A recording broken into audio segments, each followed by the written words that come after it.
तर मंडळी ह्या ब्लॉग मध्ये बघणार आपण महाराजांच्या पदचाराने पावन झालेली भूमी। तर रामकृष्ण हरी मंडळी, स्वागत आपल्या राजगड ट्रेकच्या ह्या 6व्या पार्ट मध्ये। मागच्या ब्लॉग मध्ये बघितले आपण ह्या पॉइंटचा नेमका विषय काय होता आणि ह्याची माहिती मी मागच्या ब्लॉग मध्ये दिली आहे। तर मंडळी आपण जी वाट बघत होतो तो क्षण आलेला आहे, ती म्हणजे आपल्या महाराजांच्या पदचाराने पावन झालेली ती भूमी। तर हीच आहे ती भूमी जिथे आपल्या महाराजांच्या पदचरणाचा स्पर्श झाला आहे। नुसता विचार जरी केला तर अंगावर काटा यायला लागलाय बघा, की आपलं राजा इथं राहत होतं आणि मी त्या जागेवर उभा आहे। खरंच मी लय नशिबवान आहे बरं का, कारण ही सगळं मला बघायला भेटते। तर मंडळी ह्या जागेवर एक बोर्ड लिहिला आहे की आतमध्ये जायच्या अगोदर बाहेर चपल्या सोडायच्या आणि ती सोडल्याच पाहिजे, कारण ही जागा कुठल्या मंदिरापेक्षा कमी नाही बरं का। बाले किल्ल्यावर ही चंद्राच्या आकाराचं पाण्याचं टाकं होतं, पण ह्या पाण्याच्या टाकीचं नाव काय होतं मला काय माहित नव्हतं बरं का। पण ह्या टाकीमधलं मासं लय भारी होतं बरं का। आता ह्या पाण्याच्या टाकीमधलं मासं तुम्हाला दिसतात का नाही तुम्ही कमेंट मध्ये सांगा। ह्या पाण्याच्या टाकीच्या शेजारीच ब्रह्मेश्वर मंदिर होतं आणि ह्या मंदिरातलं शिवलिंग पंचधातून बनवलेलं आहे। या मंदिराच्या मागच आपल्या तवाच्या काळातली बाजारपेठ बघायला भेटते। बाले किल्ला बघितल्यानंतर आम्ही निघालो खाली जायला आणि रस्ता तर तुम्हाला माहिती आहे केवढा खतरनाक आहे। खाली आल्यानंतर हे काकाकडनं ककडी घेऊन खाल्ली आणि लिंबू सरबत भी प्याला, कारण अंगात एनर्जी तर पाहिजे की गड फिरायला। और फिर हम निकल पड़े चिलकती बुर्जाकडे। उधर जाने का रास्ता इतना भयानक होत्या की हम तुमको शब्द में सांग भी नहीं सकते। असल्या खतरनाक रस्त्यानं मी तर पहिल्यांदा चालू होतो बाबा। घरच्याने ही जर व्लॉग बघितला तर मला पुन्हा जाऊच द्यायची नाही ती। आता काय करणार, रस्ता होतच तसला, नजर हटी दुर्घटना घटी, या असला विषय होता इथं। सगळ्या संकटाला मात देत आम्ही पोहोचलो चिलकती बुर्जापाशी। आई शपथ एवढा खतरनाक व्ह्यू दिसत होता ना, काय सांगू नका। विचार करा ही व्ह्यू पावसाळ्यात कसला दिसेल। चिलकती बुर्जावर आम्ही थोड्या वेळ आराम केला। आराम करत असताना तेवढ्यात ही ड्रोन टपकला आणि मग काय होणार, चालू झालं की पिडायला। आणि हे असं करायला म्हणल्यानंतर काका काय ग बसत होय, मग काय चालू केली अंगातली कला दावायला।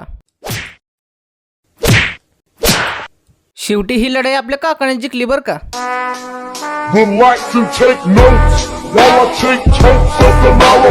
तिथनं पुढे आम्ही निघालो आमच्या मेन पॉइंट कडे आणि जाता जाता वाटेवर आपल्या गणपती बाप्पाची मूर्ती दिसली। तर मंडळी हीच आहे राजगडवरला हे फेमस पॉइंट। आता ह्या पॉइंटचं नेमकं नाव काय ते तुम्ही कमेंट मध्ये सांगा। वर जाऊन ह्या पॉइंटला बघावं म्हणलं तेवढ्याच ही खतरनाक प्लेअर दिसली, जिथं जाईल तिथं होतीच ही पिडायला। ह्या पॉइंटवर ही माकडा असताना मला काय फोटो काढता आलंच नव्हतं, म्हणून मी खालनच आपला व्हिडिओ शूट केला आणि गप निघालो माघारी जायला। आणि जाता जाता ही चोर दरवाजा बघायला भेटला, म्हणलं आज जाऊन बघू तर काय आहे। तर आज जाऊन बघतो तर काय, ही रस्ता डायरेक्ट खाली जात होता, अहो डायरेक्ट दरीत हो। ही चोर दरवाजा बघून आम्ही निघालो परतीच्या प्रवासाला। तर मंडळी येताना आम्ही वरच्या मार्गावरून आलो होतो, आता जाताना खालच्या मार्गावरून जाणार आहोत। खालचा मार्ग म्हणजे शॉर्टकट आहे, खाली पायथ्याला येस्तोर दिवस माळून गेला। सनराईज तर काय नाही, पण सनसेट लय भारी बघायला भेटला बरं का। ती म्हणते ती खरंच आहे, राजगड कधीच कुणाला निराश करत नाही, ती मला आता समजलं। गड फिरून फिरून पायाची अवस्था लय बेकार झाली होती बघा, जाऊ द्या पण लय भारी वाटलं बघा। तर मंडळी राजगडवरची ही सिरीज इथं संपली, भेटूया मग पुढच्या ब्लॉग मध्ये, तोपर्यंत रामकृष्ण हरी।